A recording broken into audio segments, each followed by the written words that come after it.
2024কে বিদায় জানিয়ে 2025কে বরণ করে নিচ্ছি। আমার ইউটিউব পরিবারের সকল বন্ধুদের অনেক অনেক অনেক ভালোবাসা ও শুভেচ্ছা। নতুন বছরে সবার জীবন সুন্দর হয়ে উঠুক।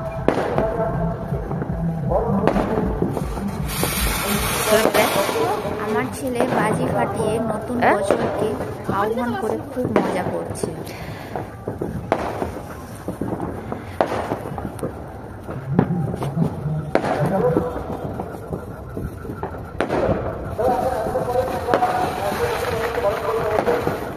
দেখো বন্ধুরা, চারিদিকে এত বাজির আওয়াজ, নতুন বছরকে আহ্বান করে সকলে আনন্দে মেতে ওঠে। তোমরা কারা কারা এইভাবে আনন্দ করেছো কমেন্টে জানিও।